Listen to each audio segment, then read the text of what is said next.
must be freezing.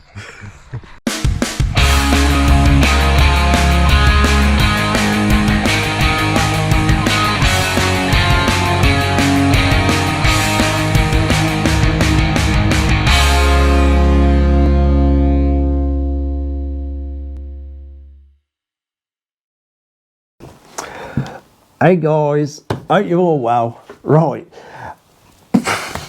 I'm going to bring you up to date as much as I know. I'm in limbo, really. I'm sort of hanging in the air with not a lot to do, but plenty of jobs to do, if you know what I mean. So all this was sort of pending on the forks to continue with the GS. And I can't do much else till them forks are here. You can probably guess they're not here yet.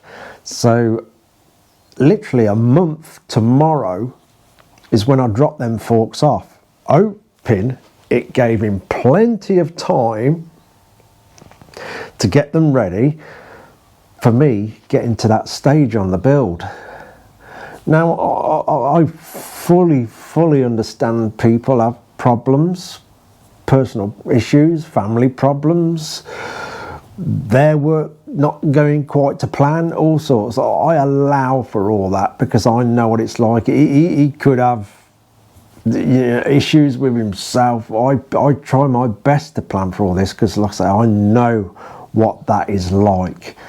And then to have people leaning on you and probably giving you a hard time can be what breaks you. So I've been trying to politely sort of message him and stuff to see where we are with everything. I don't know what's going on in his life. I don't know the guy. I've just plucked this place out the internet and, oh, they're not too far away, I'll use them. So he could have things and I don't want to be the one that sort of tips him over the edge if he's having some issues going on with himself and work and everything else. So I've been trying to politely message him and see where we are with it all. Anyway, I finally had contact off him this morning and I've got to message him later on today. He reckons the job's partly done. He's got to do another operation on them and he should be able to give me a better update this afternoon. That's basically what his message was saying. So, touch wood, that is the case. Because my plan is get the forks in, get the bike on 2 wheels. I'll then be able to put the exhaust pipes on, because I can't at the minute, it's sat on the jacks. The exhaust pipe runs directly under the bike, then comes out at the side. So that job I can't do. And then scoot over and get all the paintwork, tank, tail unit, mudguard. So it comes out of my van and drops straight on the bike. That way I'm not storing it on the bench or in the back or somewhere where it's, you know, good chance it could get damaged in here, especially with the dog flying around and stuff. So that was how it was supposed to go. But obviously it hasn't gone that way. I've been doing all sorts of little jobs. In the meantime, I've even had to mow the lawn. I've even done that. So yeah, I've been chopping dead trees down for people, doing all these little jobs that I've been putting off for a while. I've started the oil pump lamp. I've been doing bits to that, so that's on the move as well. And I've also been and got the special sticker Enfield out of its temporary storage, ready to bring in because, as you know, that's the next bike. So there's quite a lot stacking up now,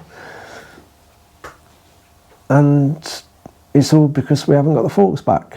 Now I'm certainly not, please be aware, I'm certainly not sort of bad-mouthing this guy or anything like that. Like I say, you don't know what's going on in people's lives. He could have things going on that's holding his work up, and I certainly don't want to be the one that's sort of bending his ear and making his time worse. You just don't know what's going on in people's lives. So yeah, I always think about that if there's hold ups and stuff, because I try and steer clear of bending people's ears when things are delayed. I'm fully aware with how things can go and hold you up. So I've got that message off him. Hopefully we'll get a proper update this afternoon. Maybe tomorrow I'll be going to pick them up. And then I'll just plough the hours into this thing till it's done. Not that I've got that much work to do on it. So it's kind of frustrating. I'm right at the finish line and the brakes have been put on. But never mind, it's going to get done. It's just, I was hoping it was done last week and not dragging on into this week or next week or whatever. So yeah, I'm in the hands of the guy who's got the forks. So I'll keep you updated on that. Hopefully I will be picking them up tomorrow. But in the meantime, let's go and have a look at the Enfield. Welcome to the mobile temporary storage. Yeah, so I've been and got the Enfield back, and I think I might get it out of here and put it in the shed today. So this is where we've got on this. This is actually quite advanced really, although it does have a little bit of surface rust on it now. Obviously that will be taken care of when it goes for blasting and powder coating. So as you can see, it's in its frame. So on this, metalwork wise, we've got the seat engine points and spring points to do. We've got the dummy oil tank, that's all tacked on. Ignore the rust. That's not there really, it's optical illusion. We've got exhaust bracket to do down here. Just pretty simple stuff really. The rear mudguard brackets, I've already got a rear mudguard, that's ready. Excuse the noise, I'm right on the edge of the road. We have the back brake set up. Basically it's a little outrigger that comes out here, holds the pedal, and then we'll get all that set up. Metalwork wise, that's about it for the main jobs. And then it'll be just a case of pulling it apart, doing the big engine strip down and clean up, and painting and powder. So yeah, this build's quite advanced, and again it's quite frustrating that I can't get on it because I don't want to do any grinding and welding in the shed while the GS is sat there all freshly painted and powder coated and polished, because even covering it up, the grinding dust still gets under the covers, and I'm not risking it to put that build in reverse in any way at all. And yeah, it's this when we get on it will not take long. And I should remember the tyres.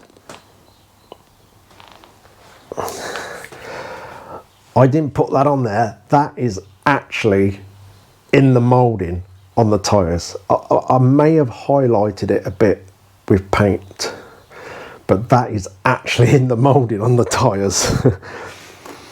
Little bit of fun. Childish, I know. So yeah, this I'm absolutely gagging to get my teeth back into this build. I really am. I can't wait to get on it, because I'm getting my mojo back, but now I'm getting held up by others. It's quite frustrating, but hey, we'll get there.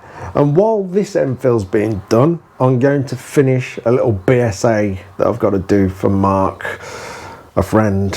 I'm going to get that tied up, because that, again, I've basically just got to chop some lugs off the frame that are not getting used, and that'll be going to powder coating. I've done everything. It's had a different front end put in it, it's had all the fixings for the seat put on it. The tank fixing's all sorted out. I've sorted the engine out on it. It's got a brand new gearbox for it. Yeah, so that's quite advanced as well. So all these little jobs, it'd be nice to just finalise all of them and get them out and gone. So yeah, as soon as the GS is together, we'll be straight on to this.